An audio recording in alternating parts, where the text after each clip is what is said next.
कार्यकर्ता बनकर जब मैंने काम किया और ये एहसास ही नहीं हुआ कि हम सांसद हैं और हम अपनी विचारधारा के प्रवाह के लिए सतत काम करते रहे, और इस दौरान पार्टी ने मुझे देश भर में काम करने का मौका दिया और लगभग पूरे हिंदुस्तान में मैंने इस दौरान 290 विधानसभाओं में पूरे भारत के अंदर जब काम किया, तब मुझे लगा कि कार्यकर्ता के रूप में काम करना और विचारधारा की प्रगाढ़ता के लिए काम करना, तब पार्टी सेवा के ऐसे अवसर देती है।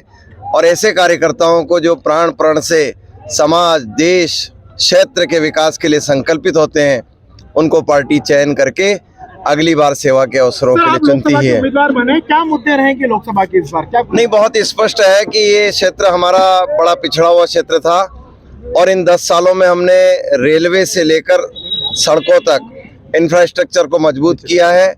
हवाई सेवाओं को सुदृढ़ करने की दृष्टिकोण को रखते हुए यहाँ पायलट प्रशिक्षण के केंद्र स्थापित हुए हैं। मेडिकल कॉलेज से लेकर नर्सिंग कॉलेज तक सैनिक स्कूलों की श्रृंखला आई है। तो सीमेंट का बड़ा उद्योग आया है, बायोटेक्नोलॉजी का पार्क आया है और 7,000 करोड़ का बिजली उत्पादन का देश का सबसे बड़ा खिमला प्रोजेक्ट आया है।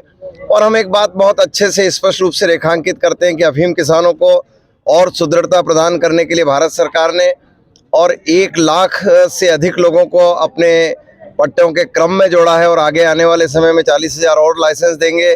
औद्योगिक विकास को दृष्टिगत रखते हुए और डोड़ा चूरा का नया कारखाना स्थापित करने का भी संकल्प आगे बढ़ा है। जी, कांग्रेस को कितनी बड़ी चुनौती मानते हैं?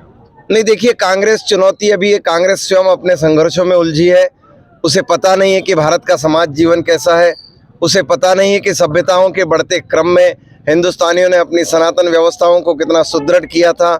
उसे इन सब चीज़ों के बजाय वह आज भी जातिवाद में, वर्गवाद में देश को उलझाए रखना चाहती है।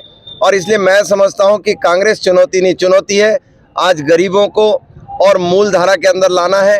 आज देश का बिखरा हुआ खंड खंड करने का इनका जो सपना है, उसको तोड़ते हुए पूरे विश्व को नेतृत्व दे, ऐसे देश के प्रधान नरेंद्र मोदी जी के हाथों को और मजबूती प्रदान करने का जो संकल्प देश का है, उसे और आगे बढ़ाना। राहुल गांधी की जो न्याय यात्रा है वो मैं बहुत स्पष्ट रूप से देखता हूं कि न्याय यात्रा की आवश्यकता क्यों पड़ी। जिन्होंने देश में 70-75 सालों तक न्याय देने की बात की थी, यानी स्वयं ने अन्याय किए, इसलिए अपने अन्यायों से पर्दा हटाने के लिए न्याय की बात करने के लिए निकले हैं।